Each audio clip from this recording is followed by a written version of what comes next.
20 रुपए का अगर कुछ लाना भी है तो बहुत 10 बार सोचना पड़ता था। तो ऐसी कंडीशन रही है कि स्कूल जाने के लिए मैंने कभी शूज़ भी नहीं, 10वीं तक मेरे पैर में शूज़ भी नहीं था। बहुत गरीबी थी। तो ये ऐसी कंडीशन से अपन आगे आ रहे थे। तो फिर मैंने कुछ वहीं से कुछ कमाना शुरू कर दिया। सबसे पहले तो मैंने जब मैं पिताजी गुजरने के बाद तो सबसे पहले तो हमने पाव बेचे। गांव में 25-30 पैसे का पाव आता था जो मार्केट से लेने का, जिसे सवेरे के 6-7 बजे ही एक चक्कर मार के आने का, तो कम से कम अपने 50-60 पाव बेच जाते थे। तो उससे गुजारा चालू था। उसके बाद मेरी मम्मी जैसे जैसे हम बड़े होते गए तो मैंने वो बिज़नेस के साथ और एक बिज़नेस, मैं उसे बिज़नेस कहूँगा क्योंकि उससे हमारा उदरनिर्वाह चलता था और काफ़ी हेल्प होती थी घर में। उसके बाद मैंने दूसरा काम चालू किया जो पिंगर बोलते हैं आप, पिंगर जो है, तो मम्मी वो पिंगर एक टोपले में निकाल के देती थी। वो गांव में एक घूम के आने का, तो 2 घंटे में 1 घंटे में एक चक्कर हो जाता था, वो बेचे जाते थे, उसका कोई अर्निंग सोर्स आता था। ऐसे मेरी स्कूल की लाइफ चली। मेरे ग्राउंड होता है तो 10 बजे वो लाइब्रेरी, 9 बजे ग्राउंड होने के बाद सवेरे 9 बजे ही वो टिफिन लेके लाइब्रेरी में जाना चाहिए। वहाँ पे उसने रात में 8-9 बजे तक बैठना चाहिए। 8-9 बजे से इतना टाइमिंग देगा तो वो MPSC भी क्रैक कर लेगा, कोई बड़ी बात नहीं है जो, और उसको कंटिन्यू रखना चाहिए।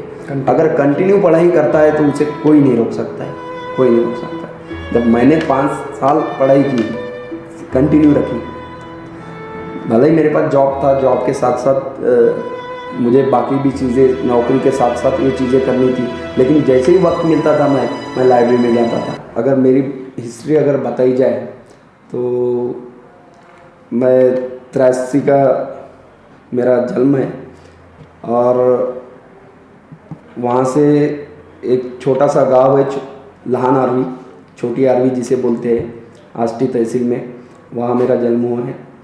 और वहाँ से हमारा जो स्कूल और सब जो है ये चीज़ें आष्टी एक तहसील लेवल पे है, तो 6-7 किलोमीटर का जो डिस्टेंस था वो हमें, या तो बस का टाइमिंग बहुत कम था और उतने पैसे भी मेरे पास नहीं थे, हमारी कंडीशन बहुत गरीब थी।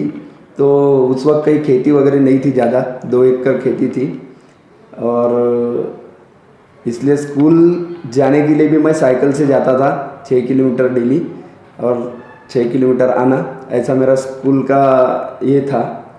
और इसी बीच जब मैं 5वीं कक्षा में था तब मेरे पिताजी गुजर गए 98 में, और उसके बाद बहन की शादी 2000 में हो गई, तो आर्थिक कंडीशन बहुत वीक थी। तब से मैंने, यानी घर में 20 रुपए का अगर कुछ लाना भी है तो बहुत 10 बार सोचना पड़ता था। तो ऐसी कंडीशन रही है कि स्कूल जाने के लिए मैंने कभी शूज़ भी नहीं, 10वीं तक मेरे पैर में शूज़ भी नहीं था। बहुत गरीबी थी। तो ये ऐसी कंडीशन से अपन आगे आ रहे थे। तो फिर मैंने कुछ वहीं से कुछ कमाना शुरू कर दिया। सबसे पहले तो मैंने जब मैं पिताजी गुजरने के बाद तो सबसे पहले तो हमने पाव बेचे। गांव में 25-30 पैसे का पाव आता था जो मार्केट से लेने का, जिसे सवेरे के 6-7 बजे ही एक चक्कर मार के आने का, तो कम से कम अपने 50-60 पाव बेच जाते थे। तो उससे गुजारा चालू था। उसके बाद मेरी मम्मी जैसे जैसे हम बड़े होते गए तो मैंने वो बिज़नेस के साथ और एक बिज़नेस, मैं उसे बिज़नेस कहूँगा क्योंकि उससे हमारा उदरनिर्वाह चलता था और काफ़ी हेल्प होती थी घर में। उसके बाद मैंने दूसरा काम चालू किया जो पिंगर बोलते हैं आप, पिंगर जो है, तो मम्मी वो पिंगर एक टोपले में निकाल के देती थी। वो गांव में एक घूम के आने का, तो 2 घंटे में 1 घंटे में एक चक्कर हो जाता था, वो बेचे जाते थे, उसका कोई अर्निंग सोर्स आता था। ऐसी मेरी स्कूल की लाइफ चली है लगभग 10वीं तक। तो 10वीं में मुझे 50% ही मार्क मिले। ऑब्वियसली ज़्यादा पढ़ाई पे ध्यान भी नहीं देना होता था और आर्थिक कंडीशन कम, यानी वो भी बहुत पहले सोचना था। 10वीं के बाद 11वीं में एडमिशन हुआ आष्टी तहसील वर्धा डिस्ट्रिक्ट में। वहाँ पे मेरा लोकमान्य स्कूल था, लोकमान्य महाविद्यालय। 11वीं मैंने गया ही नहीं क्योंकि कंडीशन इतनी ख़राब थी कि स्कूल में जाने के लिए ना ही अपने पास उतने पैसे भी थे, ना ही उतना चीज़ें थी। तो उस वक्त मैंने सब्जी बेचना चालू किया। 11वीं क्लास में? 11वीं क्लास में तो एमए तक मैंने सब्जी बेची। साइकिल पे सामने 2 थैलियाँ रखने का, पीछे एक कैरेट रखने का, उसमें सब्जी लेने का, बाद में थैलिया। तो मैं गांव से जब निकलता, मेरे गांव से ऐसे 15 किलोमीटर का राउंड जो है वो साइकिल से मैं कंप्लीट करता था। 15 किलोमीटर? 15 किलोमीटर। जैसे लाहन आरवी से एक अंतोरा आता है छोटा गांव 6 किलोमीटर, वहाँ से एक बेलोरा आता है, ऐसा एनाडा आता है, और फिर ऐसा राउंड है हमारे गांव को। तो ऐसी पहाड़ी भी आती है, वो पहाड़ी वगैरह ये पूरा करके एक एक गांव करके मैं 11 बजे तक, ये कॉलेज के टाइम मैंने ये पूरा काम किया। जैसे संडे को आष्टी तहसील लेवल पे बाजार रहता तो बाजार में दुकान लगाना, जैसे ये बचा हुआ माल फिर 2 दिन बेचना, इधर जो चीज़ें बचती है तो वो बाकी गाँवों में बेचना। फिर अंतोरा में शुक्रवार का बाजार आता था, वो करना। तो ऐसे हम पूरे बाजार भी मैंने किए उसी टाइम। ये 12वीं तक भी मेरा यही शेड्यूल था। फिर पढ़ाई जितनी होती थी उतनी पढ़ाई करते करते फिर भी मुझे 63% 12वीं में मिले। यही साथ में पढ़ाई भी करता था। और उसके बाद आर्थिक कंडीशन तो कमी थी, तो वो चीज़ें जो इच्छा तो बहुत रहती है सबको देखते तो, कि अपन भी लड़कों के साथ घूमे, अपन भी कहीं मूवी देखने जाए या और कुछ चीज़ें करें, लेकिन उतना टाइम भी नहीं था उस वक्त। इसलिए ये ऐसे करते करते ये ग्रेजुएशन आया। फिर मैंने वही महाविद्यालय में 12वीं के बाद बीए के लिए एडमिशन लिया। आष्टी में वहीं पे मेरा बीए यही शेड्यूल के साथ बीए कंप्लीट किया मैंने। फिर नौकरी की बहुत ज़रूरत लगी कि ज़रूर यही हिसाब से अगर लाइफ जिएंगे तो अपनी तो जैसे रूटीन लाइफ लोग मेरे साथ के जैसे जी रहे हैं। जैसे मैं 10वीं कक्षा में हम 50 लड़के थे, तो 12वीं में उसमें से 15 लड़के बचे थे।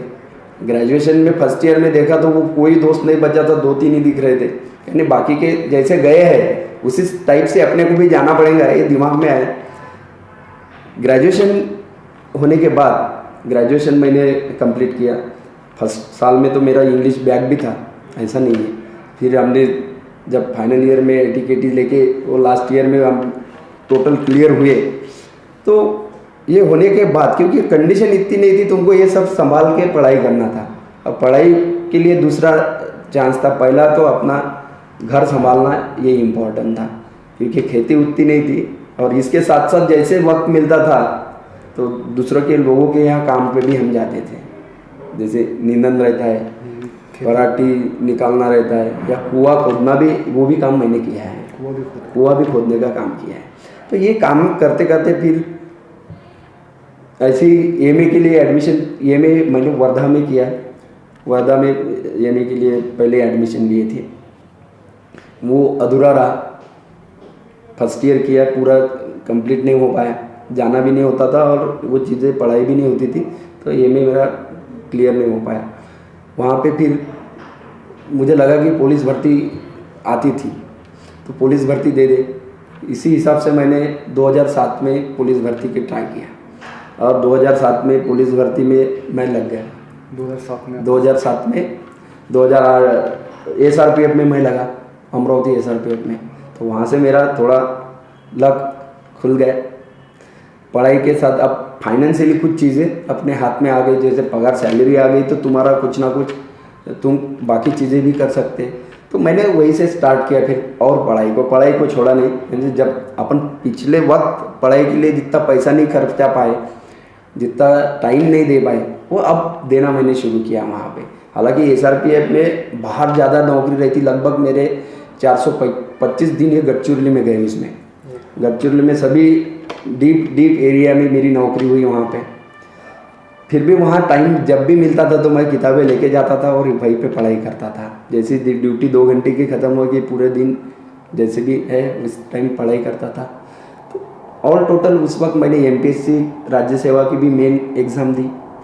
STI मेरी आधा मार्क से गई। मेरा एक दूसरा दोस्त जो अभी नागपुर शहर में ही है, अनिल सवई करके, वो लग गया मैं आधा मार्क से रह गया। हाँ, तो उस वक्त लगता है कि अब अपनी तो नौकरी लग गई है, ऐसा आपको कॉन्फिडेंस रहता है। लेकिन फिर भी फिर 1800 की एक बैच निकली थी, 108 बैच जो है, उसमें भी मेरा सिलेक्शन मेन तक हुआ, लेकिन लास्ट में ग्राउंड तक बाद में मैं नहीं लगा उसमें। तो फिर लगा कि नहीं, उसी वक्त 2013 में फिर से एमपीएससी की एग्ज़ाम निकली थी। वो एग्ज़ाम में मेरा पीएसआई करके सिलेक्शन हो गया। 14 में ट्रेनिंग हुआ। 15 में मैं नागपुर आया। नागपुर आने के बाद यहाँ पे जैसे जैसे मेरी पहली पोस्टिंग तहसील पुलिस स्टेशन में हुई, जो बहुत ही हेवी एरिया है, जैसे मार्केट एरिया है, बाकी भी चीज़ें में काम ज़्यादा है वहाँ पे। उसके बाद मेरी दूसरी पोस्टिंग पाचपावली पुलिस स्टेशन में हुई। वहाँ पे मैंने डीबी में क्राइम का मेरे तरफ चार्ज था। वहाँ पे भी हेवी एरिया था, उस पाचपावली भी एरिया। और 2019 में मेरी पोस्टिंग सोनेगांव में हुई है। और भी मैं यहाँ पे जितने मेरा फुल काम वर्कआउट अच्छी तरीके से यहाँ पे चालू है। काफ़ी ऐसे युवा है जो अभी आने वाली जो महाराष्ट्र पुलिस भर्ती है उसके लिए पढ़ाई कर रहे हैं जी। और कुछ बच्चे ऐसे हैं जिन्हें ऐसा लगता है कि सिर्फ फिजिकल पे मैं ज़्यादा फोकस करूँ। तो दोनों में से हमें किस पे ज़्यादा इंपॉर्टेंस देना चाहिए, किस पे फोकस करना चाहिए, फिजिकल या रिटन? देखिए, दोनों की अगर देखा जाए तो दो एग्ज़ाम, अगर आपने गृह मंत्री साहब का इंटरव्यू देखा होगा तो उन्होंने कहा है कि पहला जो 5,500 की एग्ज़ाम हो रही है, पहली उसकी लेखी एग्ज़ाम रहेंगी, पहले रिटन एग्ज़ाम रहेंगी और बाद में फिजिकल रहेगा। दूसरी जो एग्ज़ाम वो फिर पुलिस भर्ती होने वाली है 7,500 पदों के लिए, उसके पहले ग्राउंड होगा और बाद में लेखी एग्ज़ाम होंगी, ऐसा उन्होंने इंटरव्यू में कहा है। तो ये नहीं है कि एक ही चीज़ों को, दोनों को बैलेंस रखना बहुत ज़रूरी है। जिस तरह आपको ग्राउंड उतना ही इम्पोर्टेंस है, उतना ही इम्पोर्टेंट आपको एग्ज़ाम भी है। दोनों को बैलेंस करना ज़रूरी है। पढ़ाई पे ध्यान देना इसलिए ज़रूरी है कि आजकल पुलिस भर्ती की तरफ बाकी भी युवा लोग आ रहे हैं, जैसे एमए हुए हुए लड़के, पोस्ट ग्रेजुएट हुए हुए लड़के, इवन इंजीनियरिंग किए हुए लड़के भी आजकल पुलिस भर्ती दे रहे हैं। तो वो लेखी पेपर आपके लिए बहुत ही स्ट्रांग हो गया, क्योंकि एमपीएससी करने वाले अगर लड़के पुलिस भर्ती देंगे तो उनकी तो पढ़ाई एक्चुअली है ही अच्छी, तो आपको कंपटीशन उनसे करना है। कुछ अगर आप पुराने पेपर अगर देखेंगे पुलिस भर्ती के भी, तो वो तो एमपीएससी के लेवल के पेपर बने हुए हैं। तो ये नहीं बोल सकते आपकी बस थोड़ी सी पढ़ाई करेंगे, ऊपर जो है थोड़े बहुत पढ़ लेंगे तो अपन पुलिस भर्ती में पास हो जाएंगे, वो कतई नहीं है। अभी आपको कम से कम 4 या 5 घंटे आपके पढ़ाई में देना ही है। 5 घंटे आपको शेड्यूल में से निकाल के, सवेरे जैसे शेड्यूल है, अभी मेरे पास भी बहुत सारे बच्चे सवेरे आते हैं। मैं जब पुलिस भर्ती का प्रशिक्षण खुद करके मैं उनके साथ करता हूँ, तो बहुत सारे ऐसे, जैसे मेरे पास लगभग 100 लड़के हैं, 100 में से मुझे 15 लड़के ऐसे लगते हैं जो पढ़ाई कर रहे हैं खास। बाकी जो 85 लड़के हैं उसमें से वो पढ़ाई में बहुत पीछे है। मैं कई बार, हमारा जो ग्रुप है उनका व्हाट्सएप ग्रुप है, तो व्हाट्सएप ग्रुप में भी डालता हूँ। उनके लिए एक बच्चे को बताया कि एक ने पेपर टाइप करना चाहिए, एक पेपर बनाना चाहिए, तो पेपर बनाता है उनके लिए। हफ्ते में एक पेपर हो जाता है उनका।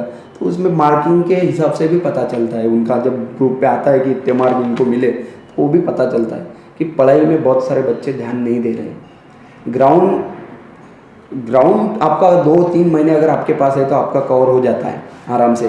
पढ़ाई आपके कवर नहीं हो पाएंगे, क्योंकि आपको मराठी पढ़ना है, आपको मैथ भी पढ़ना है, आपको करंट नॉलेज में जो भी है न्यूज़पेपर हो या करंट नॉलेज भी करना है कवर, और आपका हिस्ट्री ज्योग्राफी जो वो भी आपको कवर करना है, तो उसके लिए टाइम भी लगता है।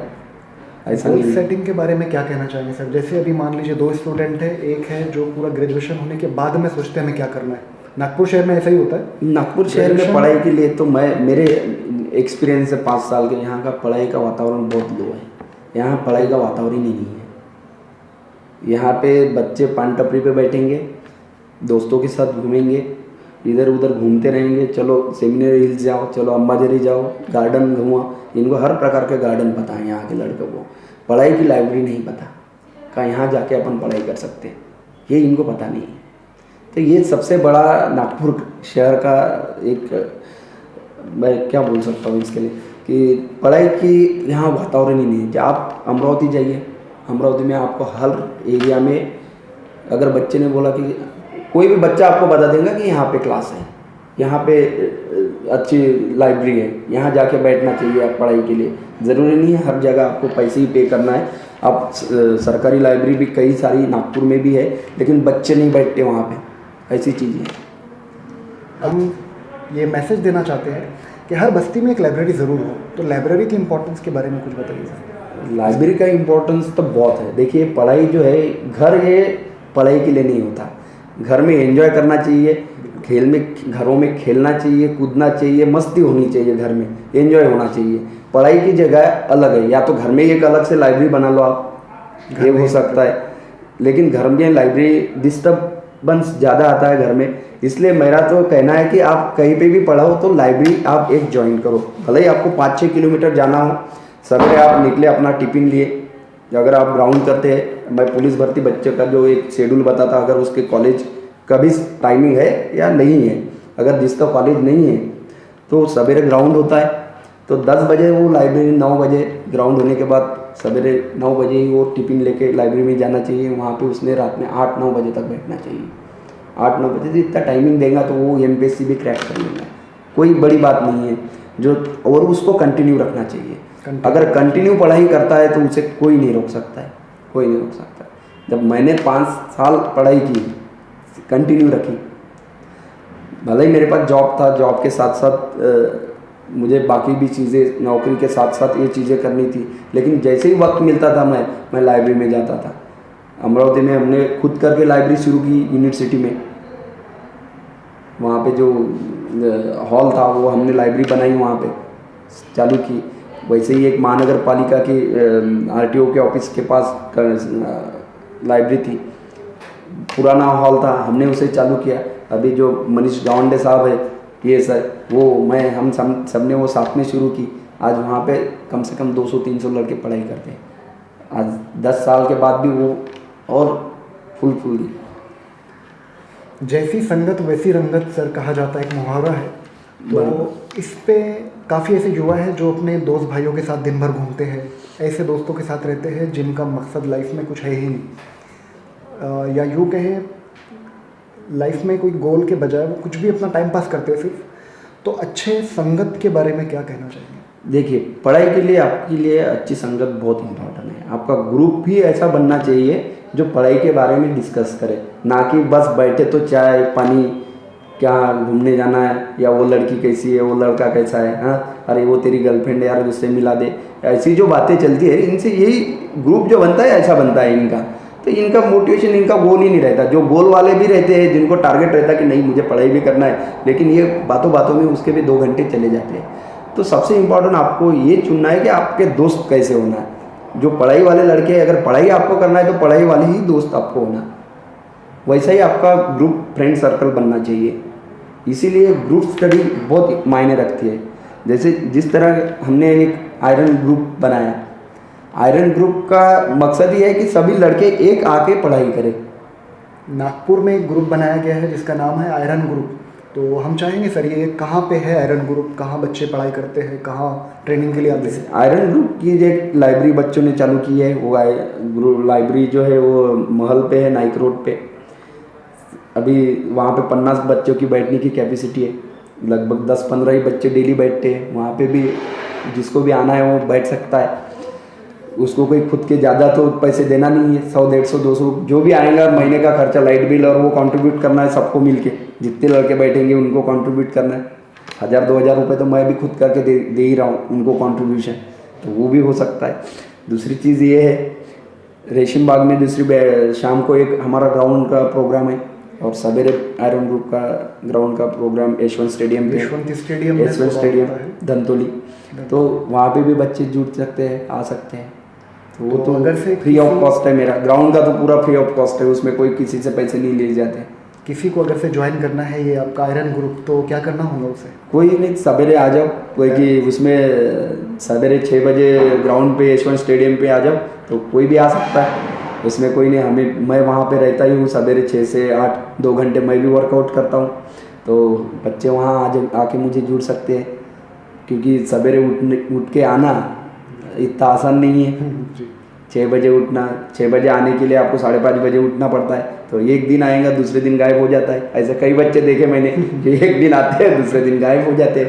तो आपको अगर आयरन ग्रुप्स के साथ आना है, वहाँ पे प्रैक्टिस करने के लिए तो आ सकते हैं। उसमें कोई पैसे, किसी से भी पैसे नहीं लिए जाते। सबसे इम्पोर्टेंट ये प्रोग्राम मैंने पिछले 19 में चालू किया था पुलिस भर्ती के लिए। बच्चे या ग्राउंड, खास करके हमारा ग्राउंड का मोटिवेशन था, ताकि उसमें सभी प्रकार के लड़के आते थे जो पुलिस भर्ती भी दे रहे, नहीं भी दे रहे। बाद में हमने जो जैसे पुलिस भर्ती के लड़के ज़्यादा आए, उन्होंने बोला कि सर हमें पुलिस भर्ती फोकस करना है थोड़ा, फिर हमने वो हिसाब से भी उनका एक प्रोग्राम बना लिया।